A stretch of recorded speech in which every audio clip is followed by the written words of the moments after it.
శాంతాకారం భుజగశయనం పద్మనాభం సురేశం విశ్వాకారం గగనసదృశం మేఘవర్ణం శుభాంగం లక్ష్మీకాంతం కమలనయనం యోగిహృధ్యానగమ్యం వందే విష్ణుం భవభయహరం సర్వలోకైకనాథం. మాఘపురాణము 6వ అధ్యాయము. కప్పరూపమును విడిచిన స్త్రీ పూర్వకథ. గౌతమ మునితో కప్పరూపమును విడిచిన స్త్రీ పూర్వకథను ఇట్లు తెలియజేసెను. మునిశ్రేష్ఠ, నా జన్మస్థానము గోదావరి నది సమీపమునందున్న ఒక కుగ్రామము. నా తండ్రి పేరు హరిశర్మ. నా పేరు మంజుల. నన్ను నా తండ్రి కావేరీ తీరవాసియగు జ్ఞానానందుడను వానికిచ్చి పెండ్లి చేసెను. అతడు దైవభక్తుడు, జ్ఞాని, నిగర్వి. మాకు వివాహమైన వెంటనే అతని వెంట కాపురమునకు వెళ్ళినాను. మరి కొన్నాళ్లకు మాఘమాసము ప్రవేశించినది.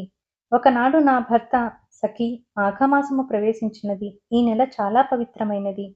దీని మహత్తు చాలా విలువైనది. నేను నా చిన్నతనము నుండి ప్రతి సంవత్సరము మాఘస్నానములు చేయుచున్నాను.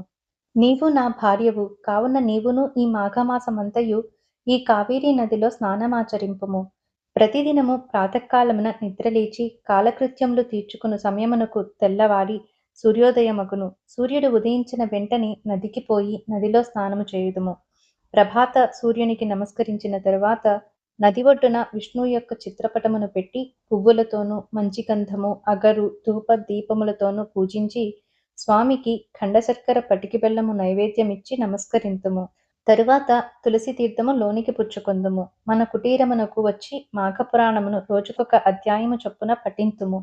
దీని వలన మనకు చాలా ఫలము కలుగును. నీ 5వ తనము చల్లగా ఉండును అని హితబోధ చేసెను. నేను అతని మాటలు వినిపించుకోక రుసరుసలాడి అతనిని నీచముగా చూచితిని.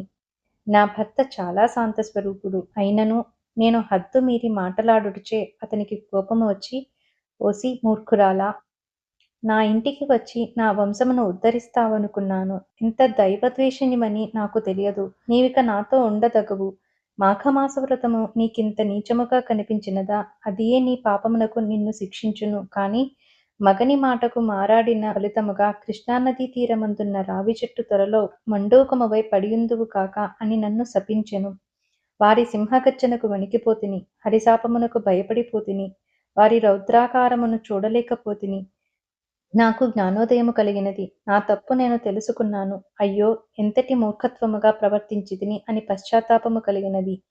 వెంటనే నా భర్త యొక్క 2 పాదములు పట్టుకుని, నాకీ శాపము ఎట్లు పోవును? మరల నేను నెట్టుల కలుసుకొందును. నాకు ప్రాయశ్చిత్తము లేదా అని పరిపరి విధాల ప్రార్థించగా నా భర్త కొంతసేపు ఆలోచించి ఒక గడువు పెట్టెను.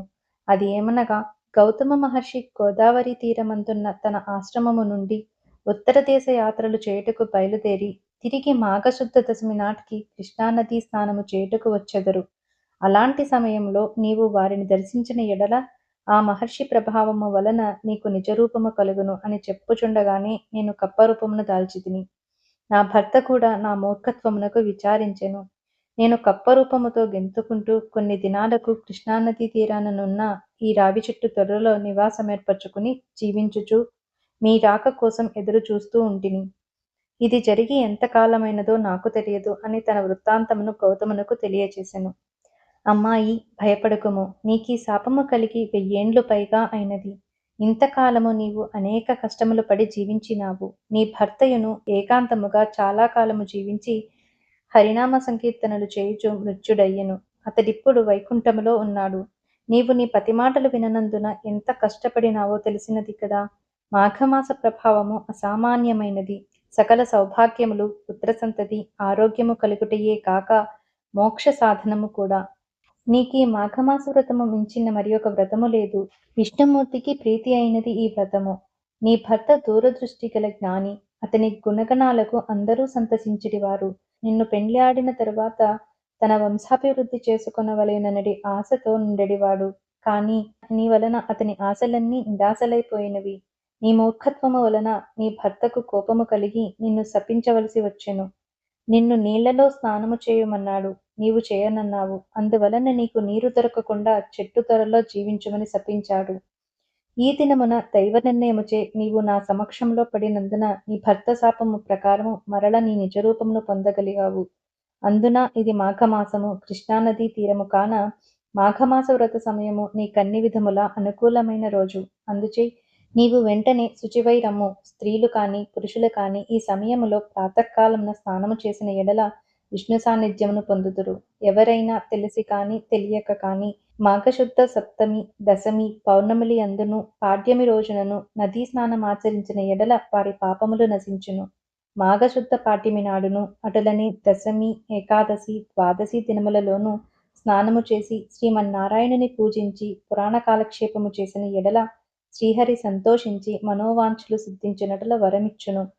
భక్తి శ్రద్ధలతో మాఘపురాణము వినిన మోక్షప్రాప్తి కలుగును అని గౌతమ ముని ఆ మునిసితో చెప్పినట్లుగా మహేశ్వరుడు పార్వతితో ఈ కథను చెప్పెను.